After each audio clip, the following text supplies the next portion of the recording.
5 August গণঅভ্যুত্থানে সরকার পতনের পর একে একে পদত্যাগ করা শুরু করে আওয়ামী লীগ সরকারের শাসনামলে গুরুত্বপূর্ণ পদে থাকা ব্যক্তিবর্গ।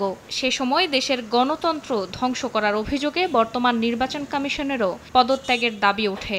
এমন দাবির মধ্যেও অনিয়মিত অফিস করেন নির্বাচন কমিশনাররা। পদত্যাগের দাবির বিষয়ে জানতে চাইলে কমিশনাররা বিক্ষিপ্ত জবাব দেন। অবশেষে নির্বাচন কমিশন পদত্যাগ করতে যাচ্ছে বলে জানিয়েছে ইসির একাধিক সূত্র। বুধবার জানা যায় কমিশনাররা পদত্যাগের প্রস্তুতি নিচ্ছেন। এ বিষয়ে প্রশ্ন করা হলে কোনো মন্তব্য করেননি প্রধান নির্বাচন কমিশনার কাজী হাবিবুল আউয়াল। তবে বৃহস্পতিবার প্রধান নির্বাচন কমিশনার যে সংবাদ সম্মেলন ডেকেছেন, ইসি সূত্র বলছে সেখান থেকেই আসতে পারে আউয়াল কমিশনের পদত্যাগের ঘোষণা। শুরু থেকেই আউয়াল কমিশন ঘিরে ছিল নানা বিতর্ক।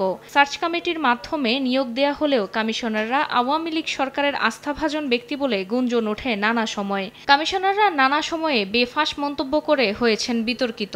সবশেষ 2024-এর ডামি নির্বাচনের জন্য প্রধান নির্বাচন commissioner Kazi Habibul Awal, commissioner brigadier general Mohammad Ahsan Habib Khan, Rasheda Sultana, Mohammad Alamgir ও মোহাম্মদ আনিসুর রহমানকে দায়ী মনে করেন পর্যবেক্ষকরা। পাশাপাশি দ্বাদশ জাতীয় সংসদ নির্বাচনে শেষ মুহূর্তে ভোটের হার অস্বাভাবিকভাবে বৃদ্ধি করায় আস্থা হারায় এই কমিশন।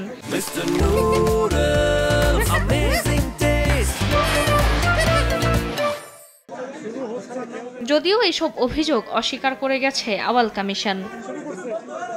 বৃহস্পতিবার পদত্যাগ করলে নতুন রেকর্ড তৈরি করবে আউয়াল কমিশন। এর আগে দায়িত্বকাল শেষ না হতে এভাবে পদত্যাগ করতে দেখা যায়নি কোনো কমিশনকে। 2022 সালের 26 ফেব্রুয়ারি 5 বছরের জন্য নিয়োগ পেয়েছিল কাজী হাবিবুল আউয়াল কমিশন। ফেরজানা আক্তার, সময় সংবাদ, ঢাকা।